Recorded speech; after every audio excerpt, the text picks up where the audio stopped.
Je vais maintenant céder la parole par alternance à une représentante du deuxième groupe d'opposition. Je cède la parole à la députée de Verdun. On vous écoute, madame.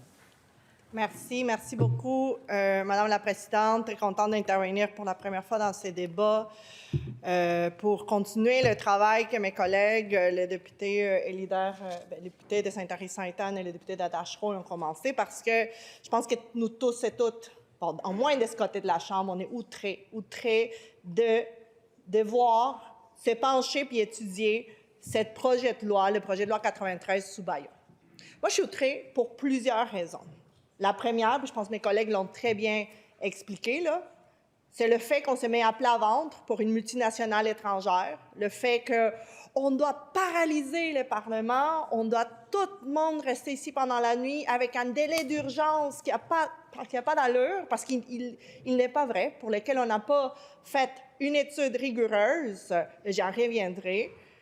On doit faire tout ça pour une entreprise étrangère américaine ou à un moment où il n'y a pas d'urgence. Ça me sidère, Madame la Présidente. Je pense que, bien sûr, on va voter contre la motion. Pour nous, c'est inacceptable. Puis on va être retenu ici toute la nuit pour débattre sur ce projet de loi d'une grande importance pour lequel on n'aurait pas pris le temps de bien l'étudier. Mon collègue de Tachereau le disait tout à l'heure, quand on passe des choses sous Bayon, on ne regarde pas les détails qui sont tellement importants. On passe des erreurs qui vont avoir des répercussions par la suite. On peut parler dans l'autonomie des municipalités, mais surtout la question environnementale. Puis c'est la chose qui me dérange le plus, c'est qu'on fait ces baillons-là, puis on va en contre la science. On va contre la science, Madame la Présidente. Vous savez, une des raisons pour laquelle je suis ici, en politique, c'est parce que j'ai pris l'engagement, puis un engagement que je sais que plusieurs des collègues ici partagent, que la science doit diriger, informer, doit être partie prenante lorsqu'on prend des décisions dans cette Chambre.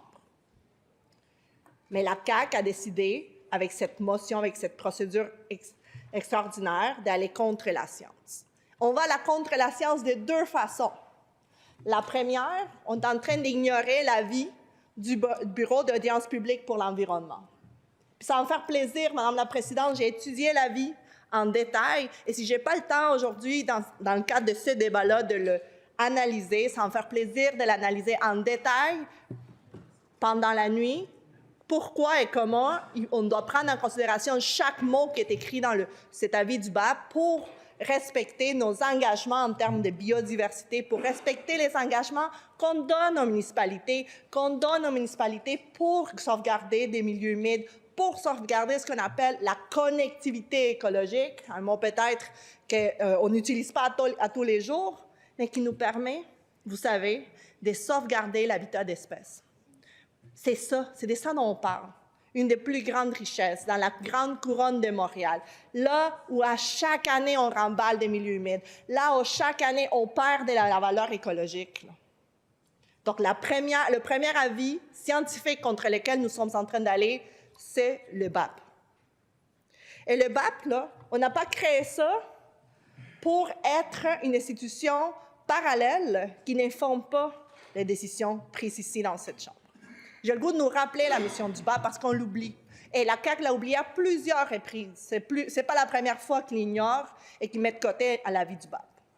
Le Bureau d'audience publique environnement, on doit être fiers.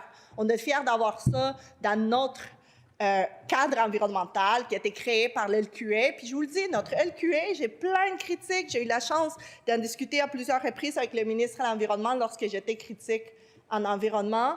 Mais malgré tout ça, malgré le fait qu'il y a des choses à améliorer, on a créé un organe comme le BAP, qui est unique en Amérique du Nord et qui crée en fait un cadre de consultation, d'informations, d'études détaillées lorsqu'on a un projet qui mérite qu'on fasse un débat public.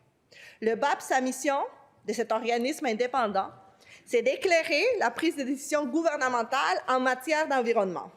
Il a pour rôle, ici je cite des documents qui sont en fait, de nature publique qui guident l'action environnementale. Le BAP doit nous informer et consulter la population sur des projets qui sont susceptibles d'avoir des impacts environnementaux dans l'objectif de favoriser la transparence et la participation citoyenne. La transparence, Madame la Présidente, parce que pour être capable de prendre une décision ici, il faut savoir l'effet de chaque acte et tout ce qui va arriver si on adopte cette loi-là. Les fonctions du BAP, là, c'est la tenue des audiences publiques sur le projet Stablex. C'est-à-dire quoi? C'est qu'il y a eu un organisme de consultation sur des projets majeurs comme Stablex sur la cellule 6. C'est la même chose qu'on fait pour nos mines, pour nos barrages, pour nos infrastructures. Et c'était quoi l'objectif de cette session des consultations? Aller recueillir les préoccupations et suggestions du public. Ça a été fait. Il y a eu de l'argent public qui a été mis pour ces consultations-là. Mais la CAQ décide de l'ignorer. Le BAP a aussi analysé les impacts environnementaux. Ça veut dire quoi? Examiner l'ensemble des documents, de toutes les études qui ont été déposées, autant par l'entreprise que par le ministère, mais aussi par des tierces personnes, des scientifiques. Parce qu'au Québec, on en a des scientifiques. Moi, j'ai eu la chance, pendant mes études de doctorat à l'Institut de la science des forêts tempérées à l'UQO, de rencontrer là, des sommités en termes de conservation en biodiversité, des sommités en termes de conservation de nos milieux humides. Puis on a ces sommités-là au Québec. Et c'est eux et elles qui informent ce type de décision-là. Mais la CAQ, en faisant ces baillons-là, est en train d'ignorer l'avis des experts environnementaux. Par la suite, on a rédigé un rapport avec des recommandations. Et ce rapport-là, qui est un rapport qui est présenté au ministre de l'Environnement, inclut dans ces pages-là toutes les préoccupations qu'on était soulevées. C'est-à-dire, on a regardé l'ensemble des données, on a fait des consultations publiques, on met des préoccupations écrites, et c'est ça qui doit guider notre prise de décision. Et c'est comme ça qu'on favorise la transparence, la participation citoyenne, mais surtout l'acceptabilité sociale. Un mot que j'ai entendu à multiples reprises de la ministre des Ressources naturelles. Moi, je m'en souviens quand j'étais responsable en matière de ressources naturelles, elle nous disait « la CAQ ne va rien faire, jamais rien faire sans acceptabilité sociale ». Mais aujourd'hui, en faisant un baillon comme ça va à l'encontre de chacun des engagements qui ont été pris en matière de grands projets au Québec. On est en train de bafouer ça, de les laisser de côté.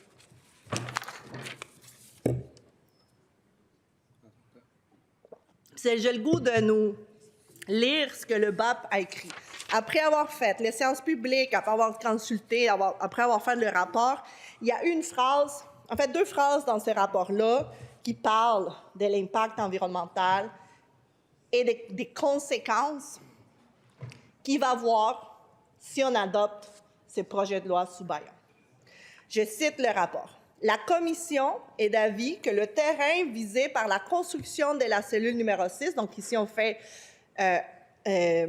référence à la cellule 6 de Stablex, dans le terrain qui est convoité par le gouvernement, fait partie de ce qu'on appelle un corridor écologique permettant de connecter 2 vastes complexes de milieux humides des valeurs écologiques jugées exceptionnelles et que la réalisation du projet le fragmenterait. » Là, Madame la Présidente, vous me dites qu'est-ce que ça veut dire? Je viens de nommer 6-7 concepts environnementaux. Je ne vais peut-être pas avoir le temps, là, je vois le temps qui me resterait de détailler chacun et le faire. Normalement, Madame la Présidente, j'ai donné des cours sur ces concepts-là, puis ça me prend 10 heures. Ça me prend 10 heures quand je détaille chacun des concepts. Je n'ai pas 10 heures devant moi en ce moment. Alors, je vais me retenir, je vais les résumer rapidement. Puis peut-être dans ma prochaine intervention, je vais venir avec des exemples pour qu'on continue à bien comprendre chacun des concepts que le BAP nous invite à considérer. Le premier, c'est ce qu'on appelle les corridors écologiques. Parce que ce terrain-là, il se trouve entouré d'une tourbière. Ça veut dire que les oiseaux, les petits mammifères, ils ne vont pas faire « Ah, oh, j'arrive sur le terrain et « Ah, oh, c'est plus mon habitat, je vais le contourner ». Ce terrain-là, il a été reboisé. Ce terrain-là, maintenant, il y a des milieux humides. Les mammifères, les oiseaux, ce qu'ils font, c'est qu'ils ont commencé à l'habiter. Ils créent ce qu'on appelle un corridor écologique, c'est-à-dire un lieu dans lequel les espèces, surtout des fois, même, ça peut être des espèces menacées, vont créer des habitats et ils vont circuler. Et là, qu'est-ce qu'on va faire? C'est en retirant ce terrain-là, donc en rasant, en remballant les milieux humides et en rasant tous les arbres qui sont là, bien, on va venir couper ces corridors écologiques, donc affecter l'habitat de ces espèces-là. Deuxième concept qui se trouve là, c'est la connectivité de ces milieux humides-là. Puis bon, là, j'en ai trop de détails, mais dans la connectivité, c'est ce que je vous disais, c'est le fait que différents espaces comme ça, lorsqu'ils se trouvent annexés les uns avec les autres, apportent multiples bienfaits aux populations animales, végétales aussi, qui se trouvent. Et c'est ça que le BAP a pris en considération en premier lieu. Il y a un concept, puis je vais juste le relire là, pour suivre la recommandation du BAP. Il nous parle des valeurs écologiques jugées exceptionnelles. La valeur écologique, c'est tous les bienfaits que la nature apporte à l'humain, à nos sociétés, et qui des fois sont invisibles. Un chapitre de ma thèse au complet, Madame la Présidente, porte là-dessus. Je vais nous épargner de mon cours de 3 heures, mais si vous le voulez, je peux le faire tout à l'heure, ça va pas, mais ça va me faire plaisir toute la nuit, selon le député ici, excusez-moi, Madame la Présidente. Il demande un cours sur les questions des services écosystémiques, ça va me faire plaisir. C'est tous les bienfaits que la nature apporte à l'être humain, à nos sociétés, à nos économies.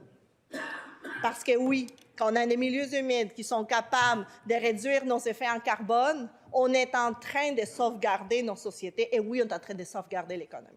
Il y a des experts qui se sont penchés là-dessus, qui ont calculé cette valeur-là. Ils sont venus en commission parlementaire. C'est des experts que j'admire parce qu'ils sont capables de calculer les bienfaits de l'ensemble des services que ces milieux humides-là nous donnent. Puis il n'y en a pas un. On compte près de 14 services écosystémiques, allant de la capture du carbone, à la régulation de la température, à la filtration des déchets, au cycle de l'azote, au cycle du carbone. Madame la Présidente, je pourrais vous faire une liste. Il y a plus de 14-15 services écosystémiques que ce terrain-là nous donne. Et les experts, les économistes, qu'est-ce qu'ils font? Ils calculent ces bienfaits-là, autant pour les humains que pour la collectivité. Puis ils sont capables de nous dire la valeur de ça. Puis quand on dit une valeur écologique inestimable, c'est parce que là, à un moment donné, il n'y a plus de mesure des calculs. Et là, ce qu'on fait aujourd'hui avec le Baillon, c'est accélérer l'adoption de ces projets de loi pour épargner, combien là? 100 millions à la compagnie? Mais on ne regarde pas la valeur écologique, écosystémique que ces milieux-là ont. Et le fait qu'on a donné aux villes, avec tous nos lois ici, avec tous les principes, avec tous les cadres même de biodiversité que nous avons adoptés. Je me souviens d'avoir vu le ministre de l'Environnement présent à la COP15 puis s'engager fortement dans la protection de la biodiversité dans les zones urbaines et périurbaines. À tous ces principes-là, on est en train de laisser ça de côté lorsqu'on se met à genoux devant une entreprise pour accélérer la destruction de ces milieux-là. C'est ça qu'on est en train de faire ce soir. Puis c'est ça qui, pour moi, est inacceptable et que je crois qu'on devrait, en fait, on aurait dû, parce que là, on ne pourra pas arrêter la procédure, je suis très consciente de ça, on aurait dû prendre le temps de l'étudier, on aurait pu changer des choses dans ces projets de loi.